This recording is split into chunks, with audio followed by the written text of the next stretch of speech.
Bismillahirrahmanirrahim. Assalamualaikum warahmatullahi wabarakatuh. Apa kabar sahabat kuliner? Alhamdulillah ya, semoga kita masih menjalankan ibadah puasa Ramadan dan insya Allah puasa kita lancar dan amal ibadah kita diterima oleh Allah SWT. Baiklah sahabat kuliner, kali ini saya ingin menyampaikan tema transaksi yang dilarang dalam Islam. Di sini saya memakai kaidah fikih muamalah.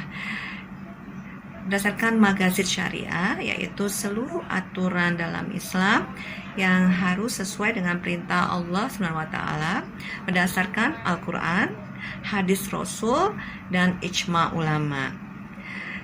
Jadi mengapa kita harus bertransaksi secara syariah? Yang pertama, harta itu adalah amanah dari Allah ya. Jadi harta adalah titipan Allah SWT. Yang kedua, sebagai bukti ketaatan kita, ketakwaan kita ya. Dan yang terakhir adalah kita ingin mendapatkan keberkahan ya. Jadi haruslah bermanfaat. Ada 4 konsep dasar transaksi syariah. Yang pertama adalah cara dan prosesnya haruslah benar. Artinya haruslah halal sesuai dengan perintah Allah Subhanahu wa taala. Kemudian yang kedua, adil ya, tidak zolim ya, tidak ada pihak-pihak yang dirugikan. Kemudian yang ketiga, kerelaan, tampaknya ada paksaan ya. Dan yang terakhir adalah haruslah bermanfaat, tidak mendukung kegiatan mudarat.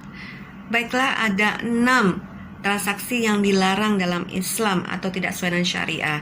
Yang pertama adalah maisir, taruhan untuk untungan ya, seperti contoh judi atau mengharapkan hadiah ya.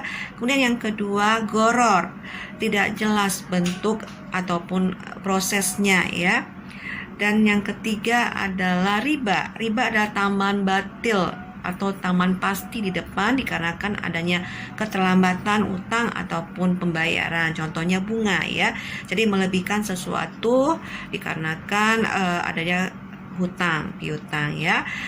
Kenapa riba dilarang? Yang pertama adalah dilarang oleh Allah Subhanahu wa taala ya.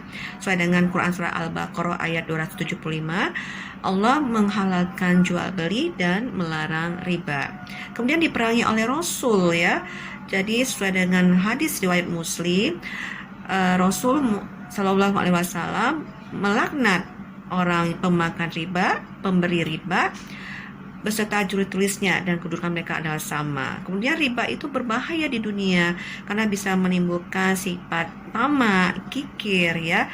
Jadi orang tidak puas untuk selalu berbuat riba. Kemudian terakhir, berbahaya di akhirat ya. Sesuai dengan Quran surah Al-Baqarah ayat 275, orang pemakan riba itu tidak akan bisa berdiri, melainkan mereka akan berdiri seperti orang yang kerasukan setan atau gila ya. Jadi itulah alasan mengapa riba dilarang dalam Islam. Kemudian transaksi yang dilarang yang ketiga, maksudnya yang keempat itu adalah zolim ya. Jadi tidak adil, ada pihak-pihak yang dirugikan. Contoh, kita menjual barang yang tidak sesuai dengan gambarnya atau katalognya ya. Saat digambar itu bagus ya, pas dibaca, pas saat diterima itu tidak sesuai. Kemudian terakhir adalah riswa ya, atau melakukan tindakan penyuapan ya, ingin orang mempermudah kita, jadi kita menyuap dengan uang, seperti itu. Baiklah sahabat kuliner, itu saja yang kami sampaikan, semoga bermanfaat. Mohon maaf jika ada kata salah, dan pada Allah kami mohon ampun. Akhir kata saya ucapkan wabillahi taufik wal hidayah. Wassalamualaikum warahmatullahi wabarakatuh.